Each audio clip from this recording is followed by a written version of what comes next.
সাংবাদিকদের ভূমিকার কারণে সাগররনী হত্যা হয়েছে। সাংবাদিক মুন্নি সাহাকে গ্রেপ্তার করা হয়েছে শনিবার 30 নভেম্বর রাতে রাজধানীর কারওয়ান বাজার থেকে তাকে গ্রেপ্তার করা হয়। ঢাকার যাত্রাবাড়ি থানায় দায়ের হওয়া একটি হত্যা মামলায় তাকে গ্রেপ্তার করা হয়েছে বলে নিশ্চিত করেছেন তেজগাঁও থানার ভারপ্রাপ্ত কর্মকর্তা ওসি মোহাম্মদ মোবারক হোসেন।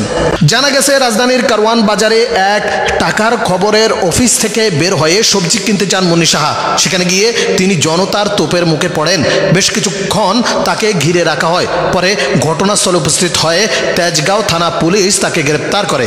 তেজগাঁও থানার ওসি মোবারক হোসেন বলেন, কারওয়ান বাজারের জনতা টাওয়ারের সামনে সবজি কিনছিলেন মুন্নি সাহা।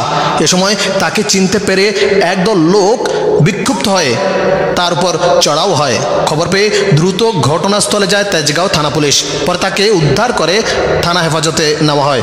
উল্লেখ্য, জুলাই আগস্টে ছাত্র জনতার আন্দোলনে রাজধানীর যাত্রাবাড়িতে শিক্ষার্থী নাইম হাওলাদার নিহতের ঘটনায় একটি হত্যা মামলা হয়েছে।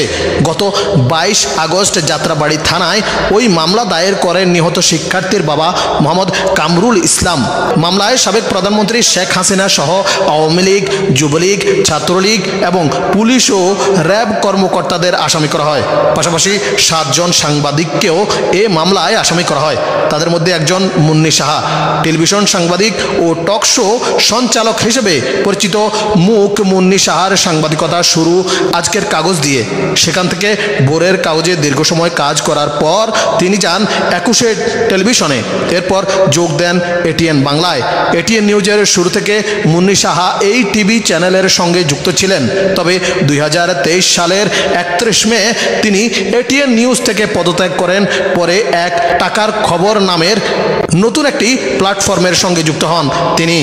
এদিকে সাংবাদিক মুন্নি সাহার সব ধরনের ব্যাংক হিসাব তথ্য চেয়ে গত 6 অক্টোবর ব্যাংকগুলোকে চিঠি দেয় বাংলাদেশ ফাইন্যান্সিয়াল ইন্টেলিজেন্স ইউনিট অর্থাৎ BFIU।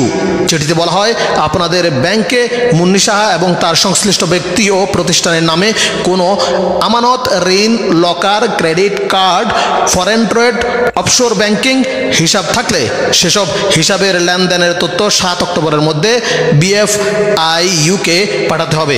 এছাড়া হিসাব খোলার ফর্ম, টিপি, কেওয়াইসি, প্রোফাইল ফর্ম, শুরু থেকে হাল নাগাদ লেনদেন বিবরণী ও অন্যান্য দলিলাদির তথ্য BFIU-কে পাঠাতে নির্দেশ দেওয়া হয় ওই চিঠিতে।